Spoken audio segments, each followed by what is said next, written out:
नमस्कार दोस्तों, स्वागत है आपका थिंक टैंक पर। दोस्तों, आज की इस वीडियो में हम बात करेंगे बीजेपी के द्वारा लिए गए 4 बड़े और अहम फैसलों के बारे में। जो 4 बदलाव हैं और ये 4 बदलाव 4 राज्यों में किए गए हैं, जो राजनीति की दृष्टि से देखा जाए तो बहुत ज्यादा महत्वपूर्ण है। 4 राज्यों में चारों राज्यों में अध्यक्षों के बदलाव किए गए हैं। ये 4 राज्य कौन से हैं और किसको इन राज्यों में अध्यक्ष बनाया गया है, उन अध्यक्षों में क्या खासियत है और किस वजह से राजनीतिक दृष्टि से देखा जाए तो इनको अध्यक्ष चुना गया है। ये सिर्फ वर्तमान नहीं, यानी कि तात्कालिक रूप से देखा जाए तो ही नहीं, बल्कि दीर्घकालिक रूप से भी देखा जाए तो भी बहुत ही ज्यादा महत्वपूर्ण बदलाव हैं। तो दोस्तों, आज की इस वीडियो में हम इन्हीं सब की चर्चा करेंगे।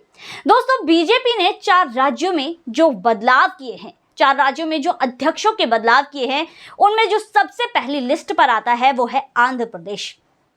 दोस्तों, आंध्र प्रदेश में बीजेपी का कोई खास ओहदा नहीं रहा है। बीजेपी कुछ खास छवि नहीं छोड़ पाई है।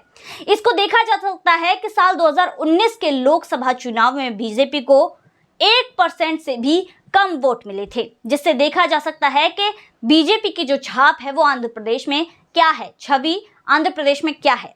लेकिन दोस्तों, इसके बावजूद अब यहां पर अध्यक्ष का बदलाव किया गया है, जिसमें डी पुरंदेश्वरी को अध्यक्ष चुना गया है, जो एलटी रामाराव की पुत्री हैं और चंद्रबाबू नायडू की साली हैं। दोस्तों, चंद्रबाबू नायडू जो टीडीपी के कर्ता धर्ता हैं, जिनकी पार्टी टीडीपी है। दोस्तों, यहां पर चंद्रबाबू नायडू के साथ पुरंदेश्वरी के कोई खास रिश्ते नहीं है।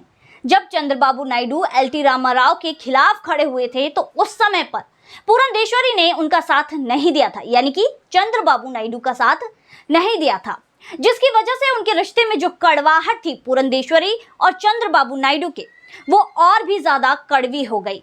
जिसके बाद अब यहाँ पर सवाल ये खड़ा होता है कि चंद्रबाबू नायडू की पार्टी टीडीपी के साथ तो बीजेपी मिलने वाली है, समझौता करने वाली है, तो ऐसे में पुरंदेश्वरी को अध्यक्ष चुनना क्या सही होगा? देखिए दोस्तों, यहाँ पर जो पुरंदेश्वरी है उनको जो अध्यक्ष चुना गया है, अभी की दृष्टि से नहीं बल्कि भविष्य की दृष्टि से भी चुना गया है।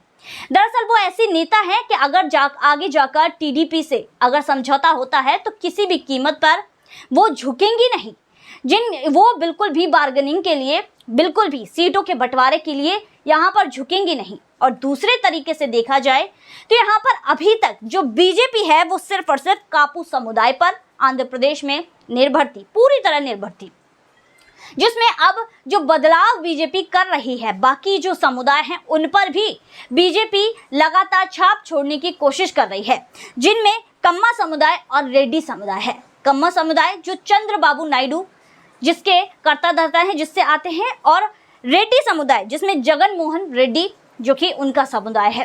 तो ऐसे में अब कम्मा समुदाय के जो लोगों को अपने साथ लेने के लिए यहाँ पर पुरंदेश्वरी को यहाँ पर अध्यक्ष बनाया गया है, जिसमें बीजेपी लगातार कोशिश कर रही है कि जो समुदाय है उनको धीरे धीरे अपने साथ जोड़ा जाए। और इसमें जो यहाँ पर बीजेपी यहाँ पर ये जो समुदाय का खेल है, समुदाय जिस तरह समुदायों में अपनी पहचान बनाना चाहती है, इसके तहत ही इसको यहाँ पर जो पुरंदेश्वरी हैं इनको अध्यक्ष चुना गया है। दूसरे नंबर पर आता है झारखंड। दोस्तों, झारखंड में 14 सीटें हैं, जिनमें आजसू के साथ समझौता करके 12 सीटों पर लोकसभा चुनाव में, पिछले लोकसभा चुनाव में यहाँ पर बीजेपी ने जीत हासिल की थी। लेकिन यहाँ पर जो मुख्यमंत्री थे, जिनका नाम रघुबर दास, उनकी जो अलोकप्रियता है, उनकी जो छवि है, उसकी वजह से ये पासा पलट गया। विधानसभा चुनाव ने ये पूरा पासा पलट दिया, क्योंकि यहाँ का जो आदिवासी समुदाय है उसमें बीजेपी की कोई खास छाप नहीं थी।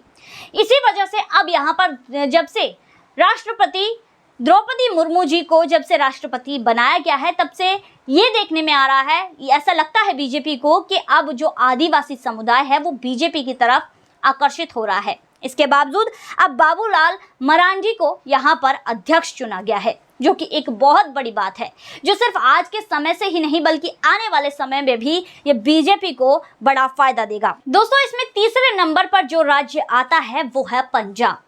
दोस्तों, ये सभी को पता है कि पंजाब में बीजेपी की कोई खास छवि नहीं है।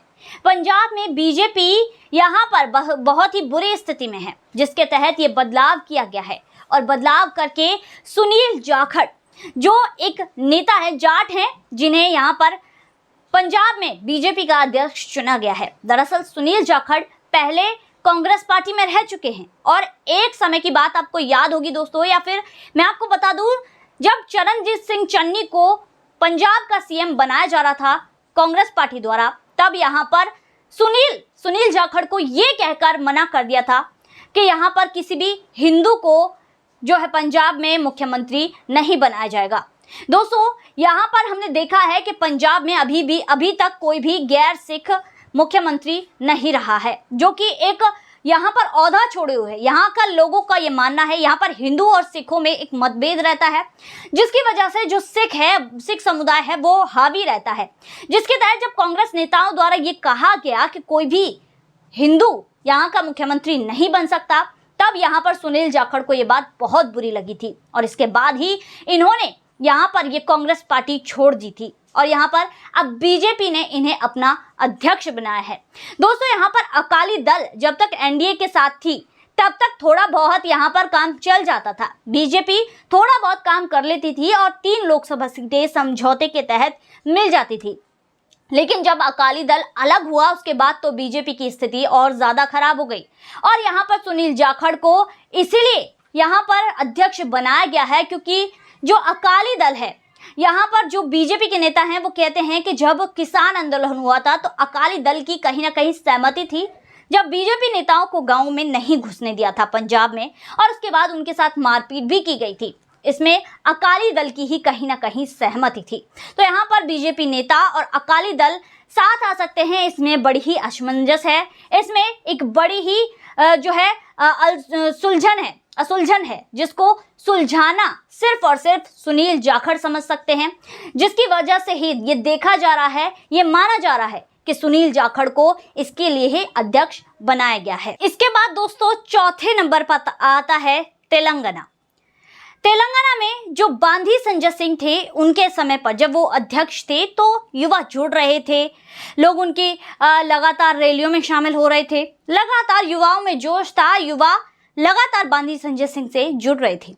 एक अध्यक्ष अच्छे अध्यक्ष थे, लेकिन वो अच्छे नेता नहीं बन पाए। जो उनके साथ के नेता हैं उनके साथ तालमेल वो नहीं बिठा पाए, जिसमें एकला राजेंद्र और राजगोपाल रेड्डी थे, उनके साथ वो तालमेल नहीं बैठा पाए।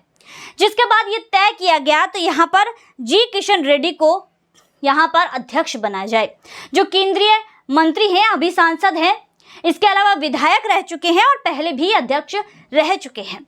जिसके बाद अब उन्हें यहाँ पर अध्यक्ष चुना गया है और एकला राजेंद्र को भी संतुष्ट कर दिया गया है, जिन्हें इलेक्शन कैंपेन मैनेजमेंट कमेटी का अध्यक्ष बना दिया गया है। अभी तो वो संतुष्ट हैं, अभी उनके पास यही कार्यभार सौंप दिया गया है, जिसके बाद यहाँ पर किशन रेड्डी को अध्यक्ष बना दिया गया है। दोस्तों बीजेपी ने ये जो फैसले लिए हैं ये सिर्फ अभी की दृष्टि से देखा जाए तो ही सही नहीं है, बल्कि आने वाली दृष्टि से भी सही है। भविष्य में भी ये जो फैसले हैं, ये जो अध्यक्ष बनाने के फैसले हैं, ये बड़ा साथ देंगे, क्योंकि इन 4 राज्यों में अभी जो अध्यक्ष थे, अभी इन 4 राज्यों में जो बीजेपी की नींव थी वो कच्ची थी और यहाँ पर बीजेपी की नींव को मजबूत करने का काम किया है अभी फिलहाल बीजेपी ने। जो यहाँ पर जो उनकी कमजोरी थी बीजेपी को, उसी को दूर करने की कोशिश की है, जिसमें इन 4 नेताओं को बीजेपी का अध्यक्ष इन 4 राज्यों में बनाया गया है। तो दोस्तों आज की वीडियो में बस इतना ही, फिर मुलाकात होगी ऐसी वीडियो के साथ, तब तक के लिए देखते रहिए थिंक टाइम।